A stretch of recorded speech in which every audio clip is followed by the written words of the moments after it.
What's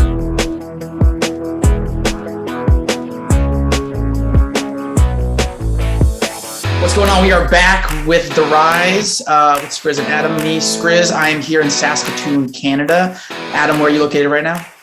Right now, I'm in a place called Rorschach, Switzerland, which I pronounced very wrong. It's called Rorschach. But I was just out last Saturday at this like super cool cigar lounge in a place called St. Gallen. And we met some locals. Nice. And they asked where we were staying, and I said Rorschach, and they're like, "Where's Rorschach?"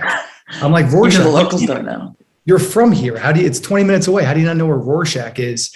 And they're like, "You are pronouncing that like such an American. That is the wrong way to pronounce it." I'm not going to try to pronounce it, but basically, it's in the middle of nowhere in Switzerland. My business partner and I came here so that we would be away from distraction and can actually get some work done. Oh, nice. That's great. Cool. I want to ask you later what you're working on out there, but let's jump into this. Adam, you had an idea for our very special episode 10. You wanna lay it all out on the table for our listeners? Yeah. So I feel like a lot of times when we see people like you and we hear your end product, right? So we hear the end version of one of our favorite songs. Sure. Or if you follow an athlete, like you see them killing on the baseball field, the soccer field, whatever that might be. Sure. Soccer field, I don't watch. Yeah, whatever. They're on the basketball court for X amount of minutes. Little do they know there are thousands, if not tens of thousands of hours leading up to those, whatever amount of minutes. Exactly. And I've seen some of the behind the scenes with you, like you work a lot with obviously Ken Lewis, who we had on the podcast. Sure. That episode, definitely give it a listen. But he was showing you in the studio, you guys were working on some stuff together. I've been in the car with you when you're on like the last bit before you actually release the song. You're like, oh, it just has a little bit more to go before we release it. And I thought it'd be interesting for me to learn about what that process is selfishly, but I figured the audience might be interested as well. So I really want to learn more about the A to Z of how you go from conceiving an idea of, hey, here's a song that I want to put out there. Here are the lyrics that I want to put out there, to actually you putting it on Spotify, performing it at shows, and so on and so forth. So that's what I want to talk to you about. So we're going to go over everything that happens totally behind the scenes before it's released, leading up to the moment it goes from the idea of becoming an artistic intellectual property creation into the moment it switches into a commercial entity, essentially. Right. All right, cool. Yeah. Again, so this is just me. I'll say my process, and my process is probably very different than a lot of other people's processes. For me, it all starts with the idea. It's obviously like the most obvious thing to say, but it's all about like harvesting ideas. Like I'm in Canada right now, staying with Kat, and I've come up with 6 ideas. You know what I mean? And it's hard to really kind of pinpoint what an idea is. An idea can be 3 chords and a few lyrics, or a title of a song, or a chorus. But for me, the idea is less of a tangible thing. The idea is like an emotion. The idea is a vibe. Like the idea is that the second you turn on that record, once it's released, you're in that world. So the idea, even though it's not a full-on song and a full-on record, it has to hold that weight. So it's like, bum, bum, bum, and then the lyric, like it has to bring you there immediately. So that's the idea. And I'll make thousands of those. So I think this is where I'm probably different than most people is I don't nurture the idea. I have an analogy that people are going to hate, but like, that's a horrible analogy, but it's like you have a puppy and you leave it on the side of the road. And if that puppy comes home, it was meant to be. And if it doesn't come home, poor puppy. Awful analogy, but that's kind of the way I treat song ideas. Analogy to that, but I see what you're saying. I don't nurture them. I'm very, very, very proactive in not nurturing them. Very often I don't even record the voice memo of it. And very often I don't file it. I'm just like, you're not forgetting it. Cause like I'll wake up in the middle of the night. I'll have a great idea. I'm like, I'll remember this in the morning. I wake up, I forget it. Totally. So you're saying I forgot that idea. It really wasn't that great of an idea. If I'll say like that idea, that it was a good idea. Is that what you're saying with the song? Which is funny because I'm so neurotic and I so overthink everything. But with songwriting, I really trust the universe. Like I definitely have this way of like the song that just came out, I wrote when I was 19. Like that made its way. I never had like, it happened 11 years later. It was from the inception to the release was 11 years. So the journey that went on, that could be like 6 episodes right there just explaining that. But like what I'm trying to say is like, I'm not I'm not what do you call it? Like a dog sled guy whipping the dogs, charging them home. I just kind of let it happen. And Interesting. I love music so much. Like I'm not trying to force the concept. I never force it. I'm obsessed. Like I'm just so obsessed that like these things just happen. I think another analogy I constantly use is like when you're at the Jersey Shore, you have like those water gun things with the ducks and they're all going up at different rates. Like I work on like 20 something songs. I mean, more than that, if you go outside of my music at once, and one's going to charge to the top in 4 months. One's going to charge to the top in 12 years. So I just kind of let it happen. So that's the philosophical disclaimer to how I write songs. I want to stick on that for a quick second. Just are most people, Sure. and you said it's a little bit different than others. So are most people like, I have one song idea and I'm going to finish this song idea? Or is it like, all right, I do it your way where I have a bunch of different ideas and I'm going to approach each one of them at the same time and then the cream will rise? Everyone's different. I would say most people in like the music industry that have, teams and people working for them, they're very proactive in setting up lots of sessions. And in the session, they walk out with a song. And when they walk out with a song, they walk out with a demo.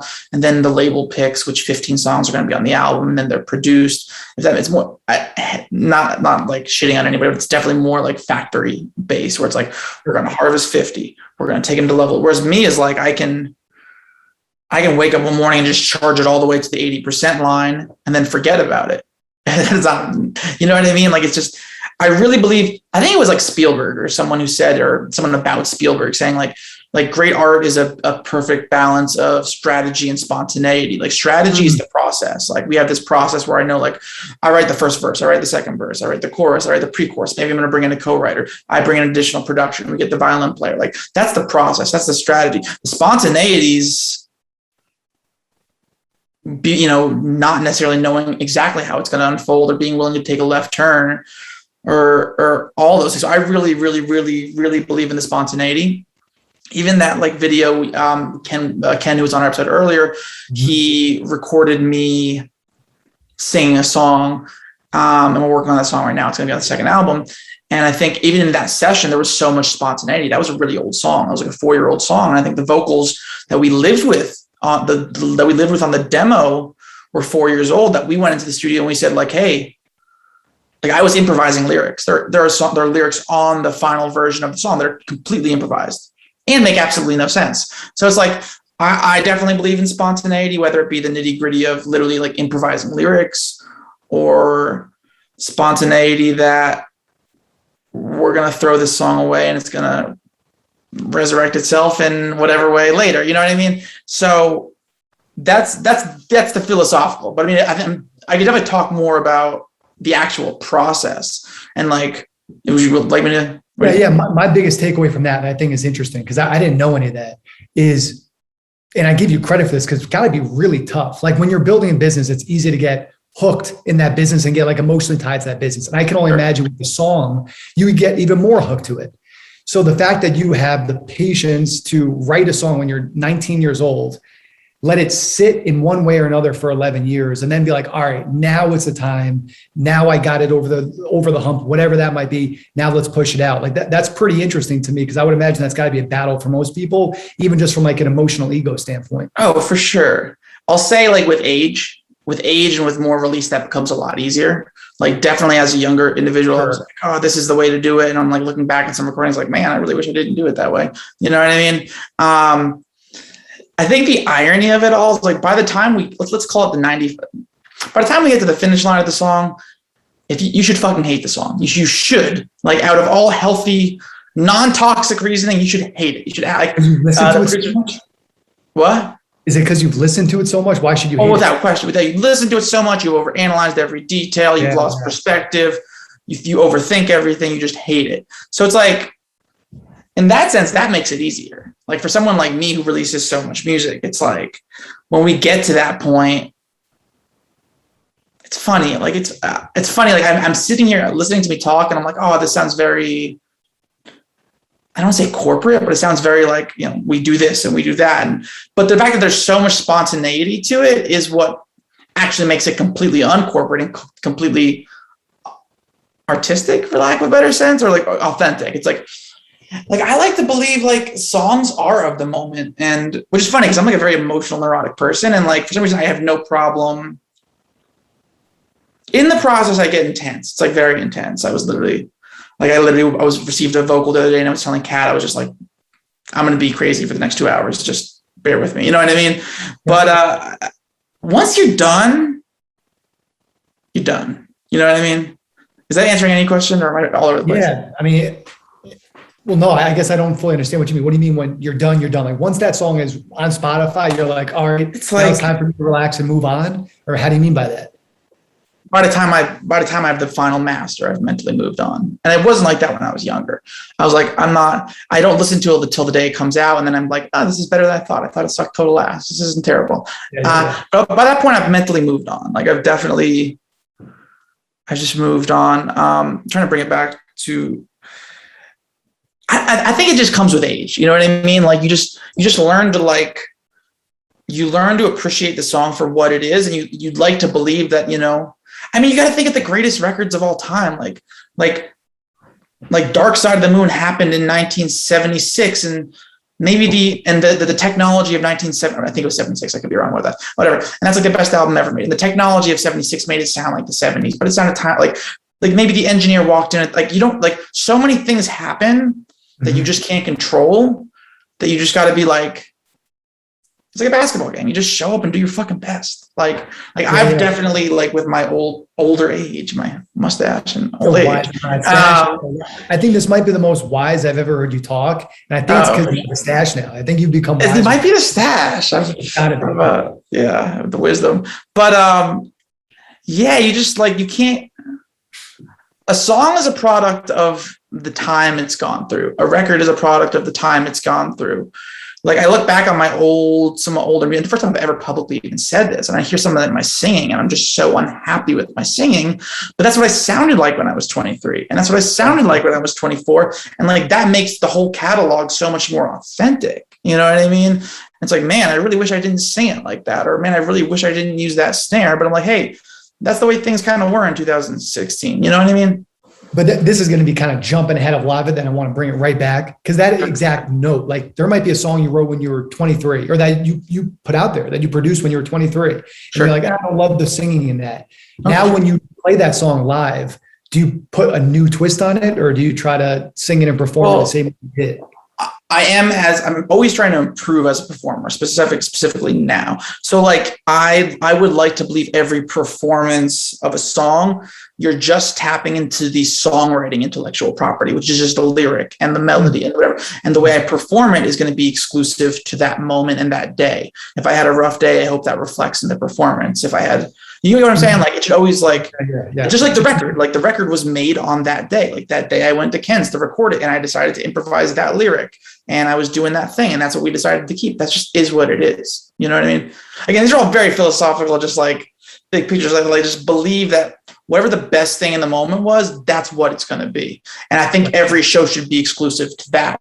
And I think as a performer, I have a huge room for improvement on giving exclusive, you know, like it's almost like every live time you perform the song live, it's a new recording, because it literally is a new recording. It's a new record of the song. It's a new interpretation of the song.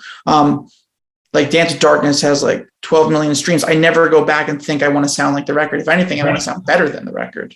That's my goal. When you're performing, like when you're going into a set and you're playing, let's even just say Dance with Darkness. Sure. Are you saying, here's how I want to perform it today? Or is it like literally because at least every performance I've seen with you, it's just you and the microphone and your guitar. Sure. Like, are you just feeling the crowd, feeling your own energy, and you're like, fuck it? I mean, yeah, there's definitely. Or is it prepared? No, it's definitely not prepared. I'd say, like I said, all you're working off is the core intellectual property, which is lyrics, melody, harmony on the guitar, melody and lyric for the vocal. So you're just working off to that. I don't want to say this because it sounds bad, but it's like that's running off autopilot. The rest of it is the performance. Right. So if I'm in my head and being neurotic and rushing through the song, that's me not holding up my end of the bargain as a performer. But if the crowd is loving something and I'm getting into it, then It is very much like making records. I've never thought of it. Like making records is like, you turn the kick drum up and suddenly things start to happen. I don't know, Yeah. Well, is that like so I don't want to get too far off. It just, all this stuff is kind of taking me down a little bit of like a rabbit hole. Like when you're evaluating new artists, like, is that something that you look at their ability to improvise? Because a lot of what you're talking about is like the ability to improvise and go with the flow. Would you say that's mandatory in an artist being successful? Or is it just like a skill that some have and others don't have, but it doesn't really matter either way? I'm sure there are tons of artists who are like the biggest artists. I even have some that come to mind. I won't say their name, but that are like proven they're very bad at pivoting in the moment. Sure. Then there are other guys, like I just come to mind, like someone like Bruno Mars. Like you can put Bruno Mars probably in any situation ever, and he's going to thrive. He's going to thrive. Like it doesn't matter. It's like, hey, here's you in a inflatable pool with a piano and two clarinet players. Like, give me some Sinatra. You know what I mean? Like he's going to figure it out. Like, there's a lot of people that aren't going to figure it out. You know what I mean? So I don't think it's necessary. And it's funny, like I am doing a lot of talking with new artists and thinking about signing new artists. And I haven't thought about that. So literally the second you said that, I'm like, ooh, this person I'm evaluating, like, let's see how well they pivot, because like I said, like pivoting in the moment isn't a matter of like damage control. It's a matter of like creative forward motion, Well, even one thing, like we've talked about this a bunch of different times, but when I saw you in Boston for, I think it was the first or the second time, and Tipping Point was my jam, and me and my friends were all like, play Tipping Point. You played it 3-4 times, played a little different, you extended it. Sure, like, we did a slow version. But anyway, let's get back on track. Okay, so first part I get is like, okay, you'll write things, you'll let it sit for 11 years, 3 years, 2 years, whatever. You'll be in the studio, whatever you're feeling, you'll improvise. You'll have a certain beat in mind or melody in mind. But then a lot of it is going with the flow and allowing like the song to come to you at the right moment and the right time. Yeah. All right. So after that, I'm not waiting. Like I'm not proactive and I'm not waiting. It's like a neutral state. It's just happening. Like this is what I explained to all the loved ones, all my family and friends and everything. Like it's just always happening. Like I don't want to say I was born with a gift, because I wasn't born with a gift. If there's just something I was born with, it was just like, that's just always happening. And I'll wake up in the middle of the night and be like, oh, we need to add backup vocals. Mm-hmm. Cool. You know what I mean? So that's just like, similar. It's very similar to how I approach business and startups, like, or different side hustles. I feel the same way as I approach business as well. Like I think the creative process, I don't know. It kind of makes me wonder, like, what do like hipster artsy people who wear like what do you call those things, scarves or like what is their creative process? Because I feel like mine's the most authentic. I don't want to sound like an asshole, but like this feels very authentic to me. But like here we are comparing it to business, and it's like, well, being business minded is being creative, isn't it? For sure, but there's different approaches where like one way is like very like focused. Here's the concept. I'm going to do it like the very professional, buttoned up way that like the VC world, the typical startup world would. No business I do is like that at all. Like, yeah, exactly. We're just pivoting all the time. Yeah, like that's the reality of starting a business or having a song. It's just you're constantly pivoting. What sounds well, what's working in the moment, etc. So, all right, so you got that. Okay. Then what happens? So, in what part of the song is written now? The melody. So okay. So this is I'll give you the Skrizzly Adams way of doing it, and this is the Skrizzly Adams way of doing it. So this is the Skrizzly Adams 2021 way of doing it. So like, I got an email in my phone that says "Dead Mom Song, Saskatoon, Canada." It's like 15 seconds, voice memo, 4 chords, and like 4 lines. And let's tackle that one. I'll just give you my mindset of that's where I am. I'm in Canada. I can't record right now. And I'm like, so there's, in terms of writing the song, I have 2 options I pretty much run with. Either I am going to sit down and write the whole thing myself, which is majority of the time, or every once in a while I work with a writer who's also a fellow artist named Bryce. His name's Bryce Fox. He's been featured on my song Skeletons. He's co-written a lot of my songs. And I really like, I think Bryce is really witty. He's really good. Like, it's funny. Like I consider myself a strong songwriter, but I'm not great with wordplay. I'm not like I'm just not a great wordplay. I'm not good with the mechanics of writing. I'm very good at the improvisational element of writing. I'm very good at the like the yellow light shining behind your green hat. Like, I don't really know. It's like, it just sounds cool, looks cool, doesn't necessarily mean anything, but it just evokes emotion. So sometimes I like to work with Bryce, who I think has a lot of like commercial value too. And he brings stuff home for me. So I either can decide like, hey, I'm putting this in the stash and I'm gonna work on it with Bryce, or I'm gonna get it done myself. And if I get it done myself, that's method acting. 100% that is method acting. I'm not sitting down with a pen and a pad being like, what rhymes with green cap? That's just not the way it is. It's just like, I got to get my headspace into like being in your hotel room in Switzerland, and like, you might have had too many drinks and you got a text you didn't want to get. And like, what is your mindset? Like, to me, there's always a deeper story to every song that is not explained in the song. And like, that is where I'm like, okay, what is that? And then I write that out. And it just doesn't necessarily always make sense, but but I like to believe you're receiving the same emotion that I'm giving out, you know? So are you saying like you reverse engineer it? So like, you'll pick the end destination and then you'll work backwards. Yes, absolutely. Absolutely. Like, I'm reverse engineering an emotion, and I'm not taking full credit for that, because I've heard Pharrell Williams in an interview literally use that exact same line. He reverse engineers an emotion. And that's my method of songwriting. When I heard Pharrell Williams say he does the exact same thing, it made me very happy, because that's exactly like, it's like, I'm in the moment. I try to get like really, really exact emotions. Like, I don't want of like heartbreak, happiness, euphoria. Sure. Like, I want something just way more specific, but I don't include the specifics in the song. Like, I might include a specific in the beige tile, but I'm not going to include the specific in the complexity of the relationship that broke your heart. You know what I mean? Yeah, talk me. So like, let's use tipping point as an example, because I think that's always an interesting one. Sure. Tipping point's like really simple, where it's like, tipping point is literally about a car. I mean, that's like, it's literally like, it's like, if you turn the key, it's the moment you realize once you turn the car off, it's never going to turn back on. I thought that was a really specific emotion, because I had that. I had a Ford car that you turn off and it wouldn't. Like, I was like, oh, this is it. Once I turn the key off, either that or I'm investing $12,000 into it. I'm not doing that. So I just thought that was a really specific emotion, and I just wrote around that. And obviously I put it more in like a relationship context, but even that, a lot of lyrics don't make sense if you dig into them. So I just wanted to get that idea across. So I try to find really specific ideas. I like to do a lot of stuff that are like, actually, I was just talking to someone about how like, I do a lot of stuff from the female perspective, but I always say she says. So I always do a lot of songs, or a lot of songs I'm writing now, not historically, a lot of them are like she says. And it's like, a lot of them are actually from a female perspective. It's like, I like writing a lot of stuff where it's like the male viewing the female experience something, which I think is interesting. I don't know. It applies to me. I don't know. So why do you do that? Why do you like to? I have no idea. I know you should talk to my psychiatrist. I have no fucking idea. Yeah, I know that was a common one I realized. But let's get back to where we were. So yeah, we're kind of reverse engineering an emotion. So if I'm writing the song by myself, it usually takes a long time. That's very common for like me to get a verse or a chorus, months, if not years apart from each other. Those take a while. Sometimes I'm just on fire. Like, I know this is my song New Dress, which came out this year and was one of the more popular songs.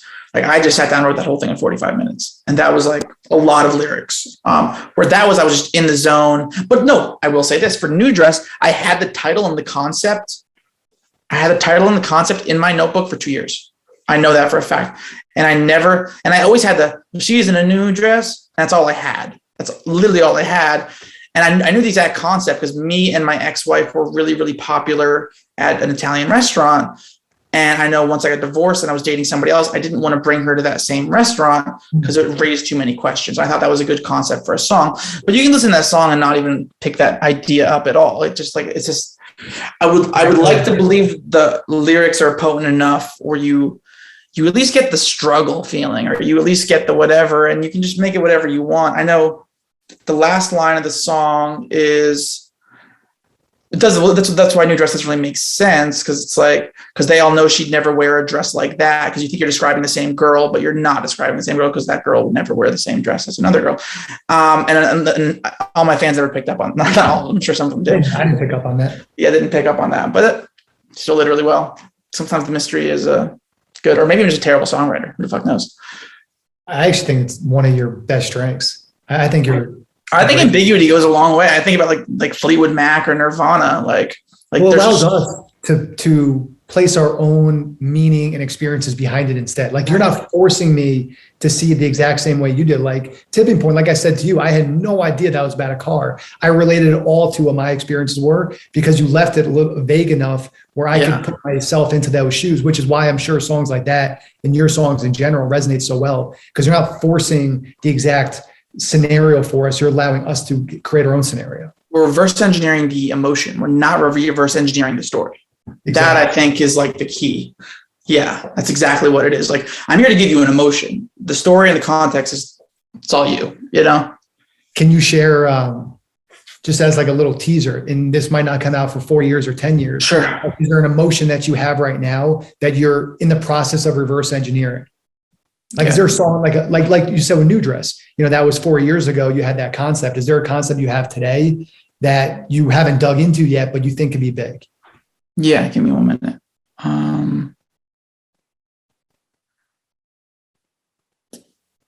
It's funny because I was making like hypothetical a concept that I have one I'm working on now, and I don't know. It's funny because it has nothing to do with my life, like at all. I was like, I'm just trying to think. It's funny because I've already made a song like this, and this one's like just like a slight pivot off of it, but it's about, you know, not feeling guilty about a family member's death, because like you don't have perfect relationships with your family members, and then when they die you kind of feel like shit, you know what I mean? And it's like taking that, and there's some sarcasm to it, and I think that has a kind of universal thing, and I'm kind of working on that right now. That was like one of my newest ideas I like, which is funny because I literally just worked my song Like You Loved Him is about like you get like a girl who got in a car accident. That was like a really specific, and there was a girl who got in a car accident, her boyfriend dies, and you are trying to date the girl who got in the car accident. You're understanding like the complexity of loving somebody who's grieved someone who they've loved. It's like very, not something you tackle in a song, but I think we tackled it very well. Maybe we did. But that's a song that's coming out now? No, it's Like You Loved Him. It's not even that popular of a song. Oh, yeah. Check it out. Yeah. Yeah, if you listen to it knowing the story now, now really interesting. I'm never gonna love nobody like you loved him. It's an interesting concept. But yeah, this is kind of in a similar thing as that. I don't know why I'm obsessed with family members dying. It's pretty fucked up. But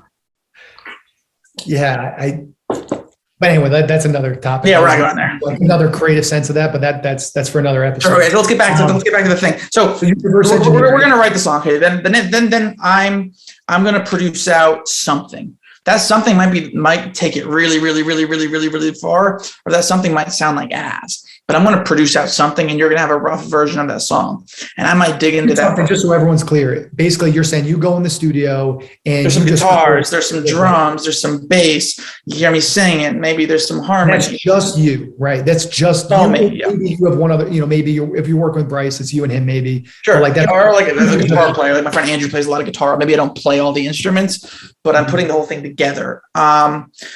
Stuff like that. That's what I spend a lot of my day doing, kind of assembling tracks. And, you know, it's like we take it to the 20% line, we'll take it to the 30% line. We're trying to get it done. A lot of the songs on my first album, I brought to Ken pretty early on, and he fleshed out way further. There's other songs on the album I took to the 90% line, and I brought it to one of Ken's partner, Brent. And Brent would like reprogram the drums, add a few little bells and whistles. We call it additional production, and he mixes it. Sometimes I'll produce the vocals myself. Sometimes Ken produces the vocals, like you saw in that video. There's not very many people involved. It's usually like 4 or 5 people. Sometimes it's literally just one person, me. So yeah, that's kind of it. I mean, the thing I'm kind of just going back on is there's no one way to do it. You know, we're just constantly just figuring out. I recorded a demo with Bryce on a song he co-wrote called Disarm You. And like we're listening to it, we're like, man, we really like this demo. Like I think we might just keep the demo vocals. And, you know, I'm having him send me the vocals, and we're going to edit them. And then I'm like, hey, you know, Brent, maybe you can, I would tell Brent, I'm like, Brent, can you just mix? He's like, hey, I want to do some additional production. I think these drums could be better. You know what I mean? So like, I'm very open to like a dialogue. I'll be like, hey, like, I mean, it comes down to dollars and cents too, but I try not to think about that. I try to think of like, hey, like, what do you think you can do to this? You know what I mean? I sent Ken a new song. I was like, hey, are you really into this? He's like, no, I'm not really into it. Okay, cool. Then I'm gonna do my own thing with it. But if he is really into it, then he might just. When you say someone mix it, you mean like they put the drums behind it? They'll put whatever. No, mixing just means like leveling, make it sound smooth, make it sound ready for the radio. I'll play you roughs and you'll be like, this sounds like ass. And I'm like, yeah, it sounds like ass because it needs to be mixed. I don't mix my own records. I've mixed like 2 of my records in my life.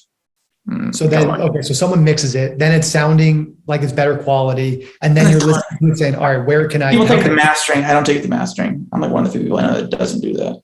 Every time I've gotten the mastering, they made it worse.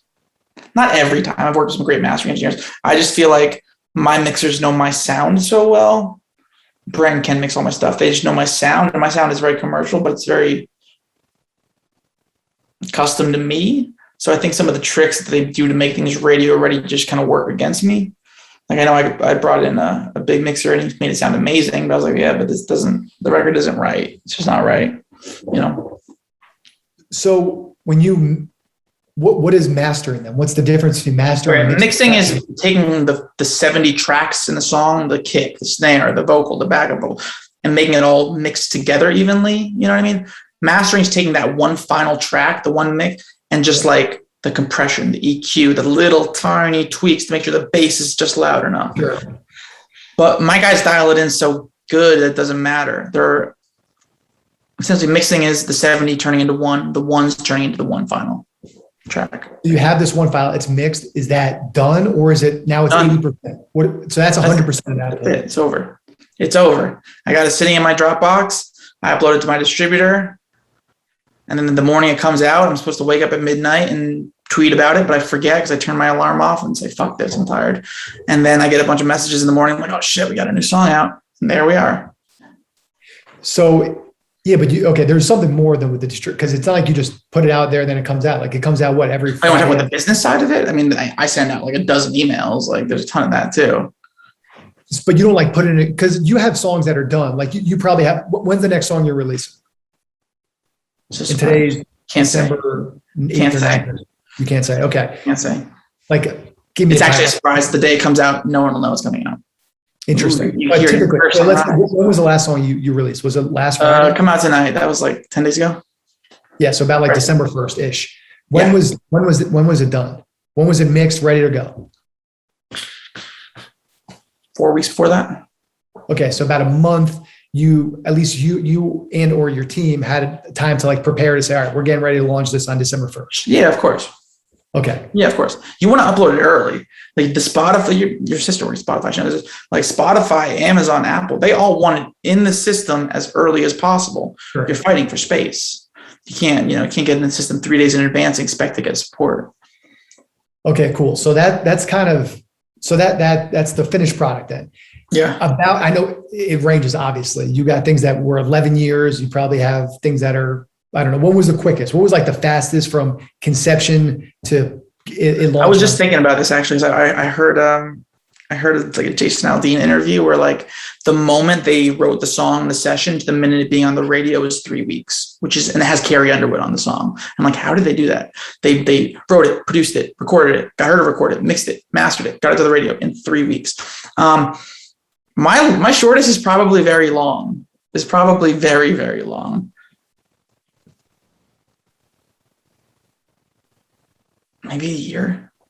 Like shortest was about a year. Average, are we looking at like 3 years, 2 years, 18 months? I mean, the first start of my career was so long and spread out that skews the average. Sure. Let's just say in the last 5 years. 2 years. So 2 years, like think about that. That's wild. Like that's for one song. And obviously it's not like you're just working on one song. Yeah, of course. They're all working simultaneously, like the ducks on the, yeah. But just thinking about like from my standpoint, because I hear your new song, like this is fucking awesome. I love the song. For sure. We don't realize how much time, how much thought, how much detail. I remember like I said, being in the car with you and you're like, this is like at the 5 yard line, we're close to this being done. I don't want to hear any feedback from you. I don't want to hear whatever you say, don't say it. Like, yeah, exactly. Whatever you think you're going to say, just shut up and just don't say anything. Obviously you're just such a plain man. So you didn't actually say that to me, but you're like, basically don't talk. Don't tell me what you want. Don't tell me anything. Yeah. Sounds about right. It sounds about right. But But yeah, like all those little details that go into it, like I don't know who you call, but you call someone like, hey, we need to make this minor tweak, and this minor tweak. Sure. I never would have heard, but you. Yeah, if I AP'd you the two versions, you wouldn't hear the difference. Right. No.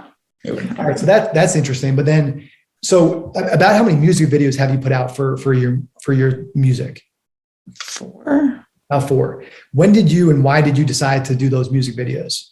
I mean, you kind of just have to. Like, I mean, at the end of the day, like YouTube is, I don't want to sound like superficial here. Like YouTube is a DSP, a digital streaming platform. It's like you want to have millions of subscribers. Like it is a form of income. Sure. So just like making music, like I can show you my YouTube analytics. This is a horrible answer, but it's the truth. Like I can show you YouTube analytics, like Skrizzly Adams, Bad Desires official audio might get 50 plays a day. Terrible. But whatever official video might get 300 a day. So you do the math. Which one's earning more money at the end of the day?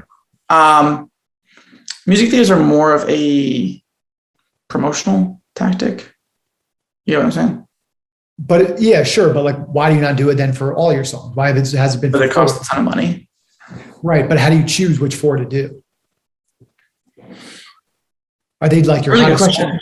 Or are they the ones that like you're just most passionate? I mean, like for example, like Dance with Darkness, we never thought was going to blow up, but then it was blowing up, and it was like, well, we definitely need a video for this because it's blowing up. So we rushed and went and did that.